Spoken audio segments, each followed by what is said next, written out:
soy un estudiante de undergraduate, por así decirlo. Okay. So, welcome to our panel discussion. Thank you for inviting us to present in this space.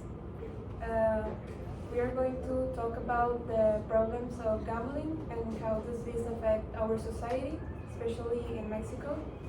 The structure of today's panel, we're going to have an introduction of the panelists, questions from me, the moderator, to the panelists, then questions from the audience, and a small conclusion. So today we have here present 4 panelists, experts in the area, in the subject from different areas. We have 2 gamblers, that is Mr. Torres and Mr. Cantu. And also we have a researcher, which is Mr. Flores, and a psychologist, Mrs. Contreras. And so starting with the subject, we know gambling is a big problem for the addiction it can cause. So Mr. Torres, you are a gambler. I know you do it as a hobby. So I would like to know why do you enjoy gambling? Well, I love gambling. I love gambling because it gives me an excellent opportunity of profit. Also, I only like to gamble in sports rather than casinos and blackjack because I feel it's safer. Because according to studies, if you analyze carefully the sport events, you can achieve approximately 55 to 60% of success rate. Also, I like to gamble because I feel this kind of rush of adrenaline and excitement. I know that this sounds great, but actually gamble has addictive qualities. Some studies says that 2 to 3% of the population may develop some kind of addictive gambling. So it's very important to know these potential negative consequences of excessive gambling, such as financial difficulties, family struggles, and mental health issues. Also, problematic gambling can lead to significant financial problems. According to studies, 75% of the people that seek help of this addictive gambling has reported to have financial troubles. It also affects certain personal relationships, conflicts, trust issues, and even divorce in some cases. Even if I gamble as a hobby, I should stop doing it because I can develop some kind of addictive qualities in sport gambling, even if I only gamble for fun or entertainment. Also, I know that I only gamble the money that I don't use or money that is not for my basic needs, but I should stop because it's not worth taking the risk. It is very interesting how you express the way you enjoy gambling and how are you so well informed of the consequences of it and of the ways that it can tend to be addictive. So for the next question, Mr. Flores, can Yes. you talk about how likely is it that this problem can disappear?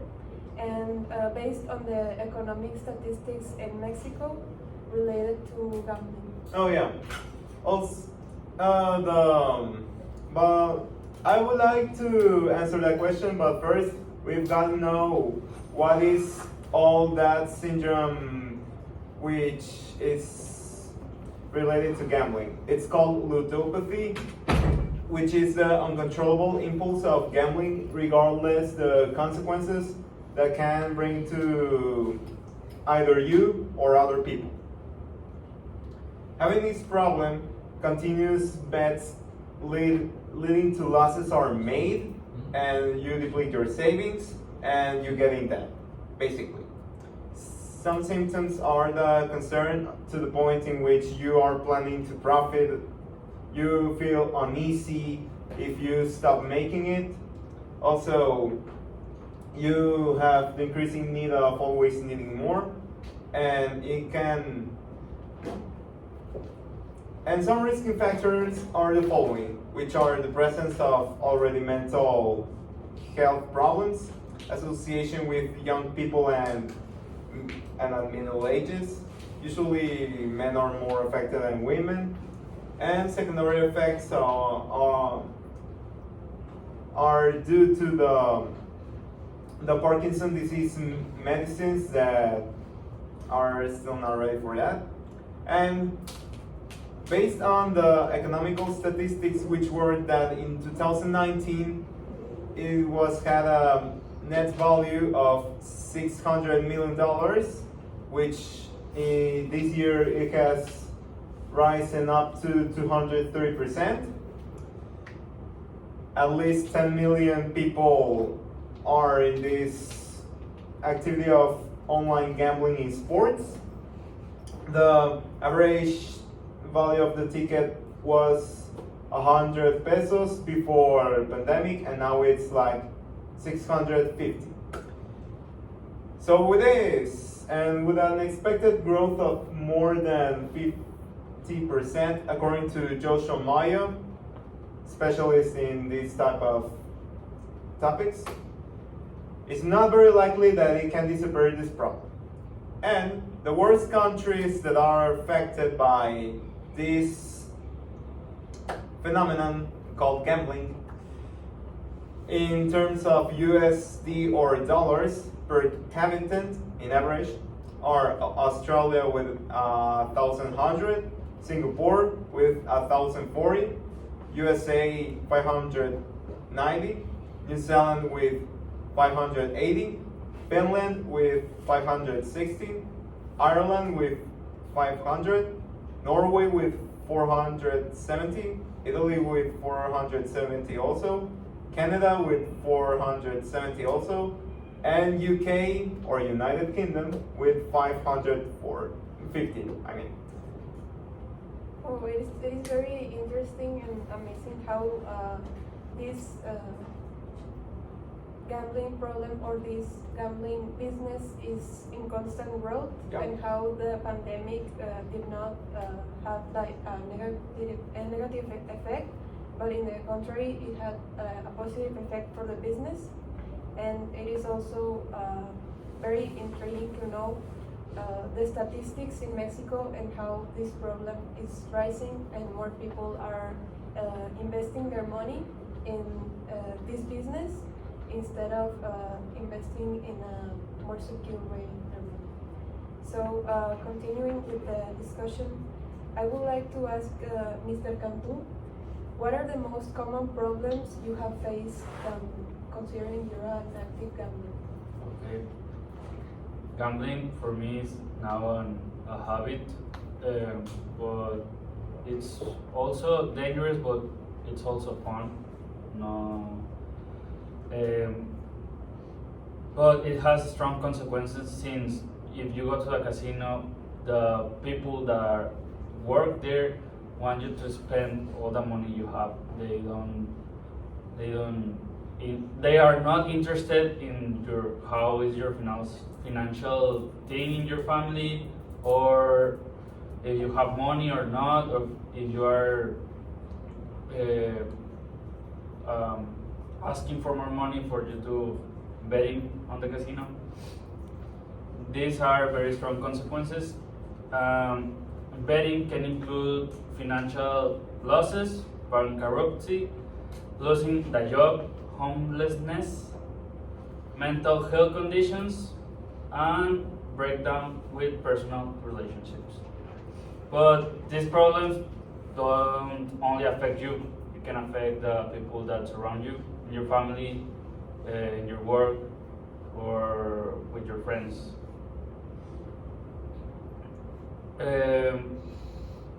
I was searching for statistics. In Mexico, we are 130 million people, and there is considered that 3% of the population is ludopath. Okay. That is more likely to 4 million people in Mexico like to bet on casinos. Um, but why? You asking why people continue for making those bets or going to a casino if they have bad consequences? Is because it's easy money. You can with an only football game, you can bet $200 and transform it to 2,000, for example, just with believing in your team, having the luck. But obviously, you need to have luck and knowing who are you betting to. Also, that's why we have all those problems if you have no self-control on yourself.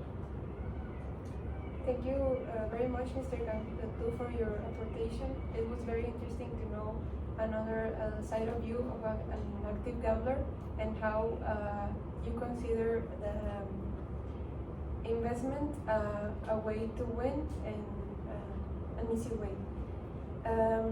Also, I have a last question. This question is for Mrs. Contreras.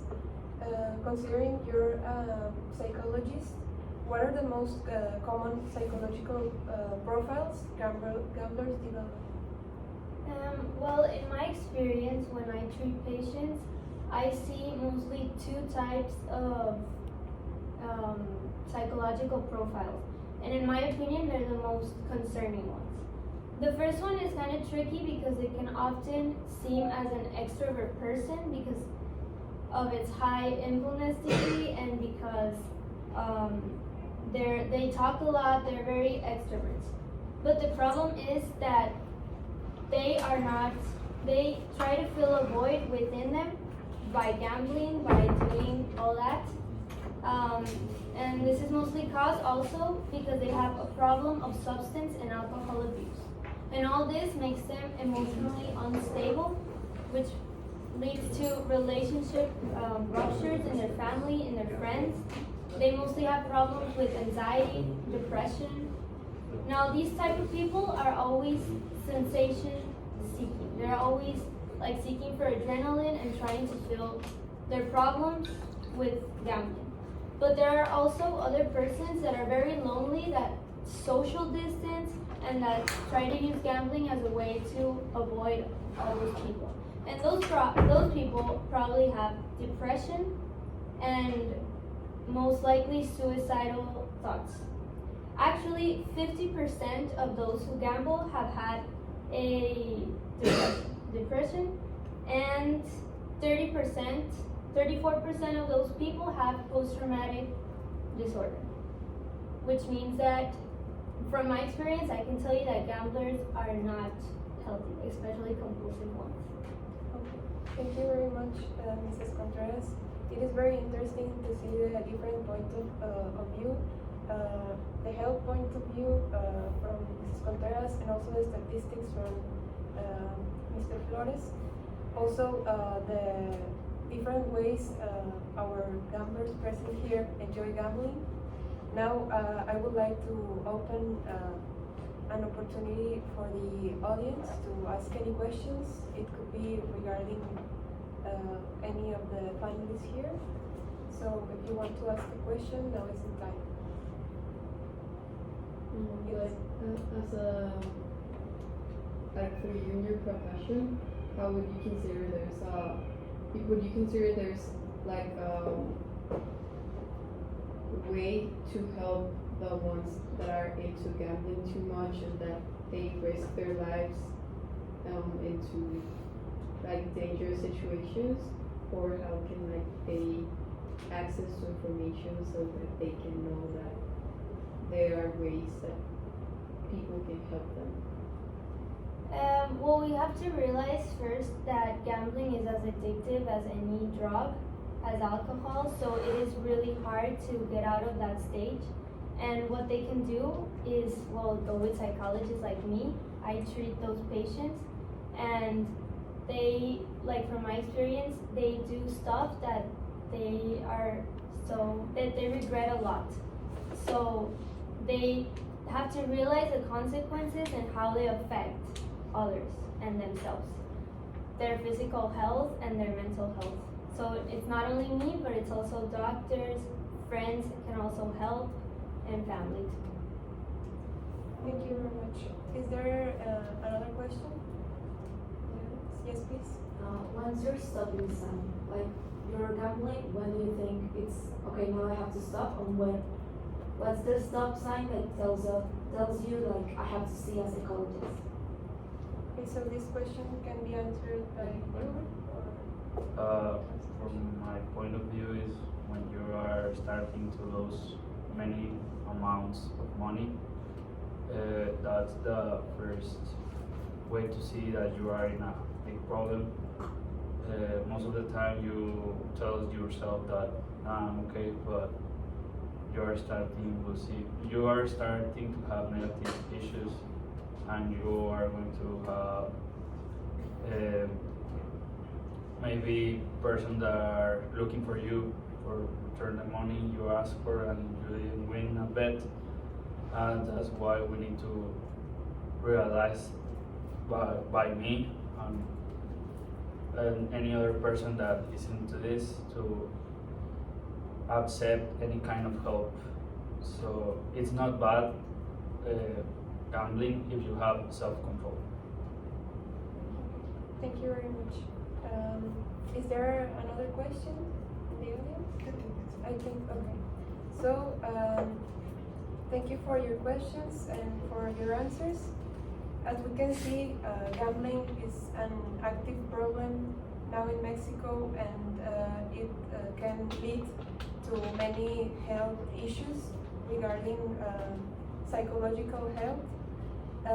It also can be done, as we saw from the explanations from our two gamblers. It can be done in a healthy way, but by being informated with the health issues it comes along with, and how to gamble in a way that is a little bit healthier and a little bit more organized.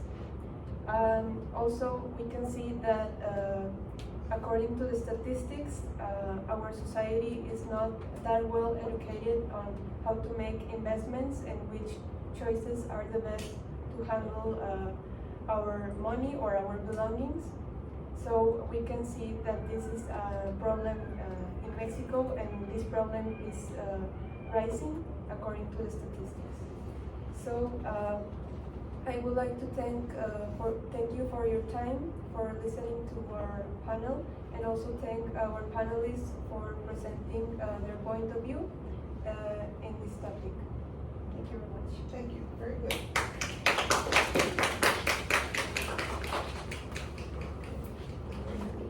Our last team.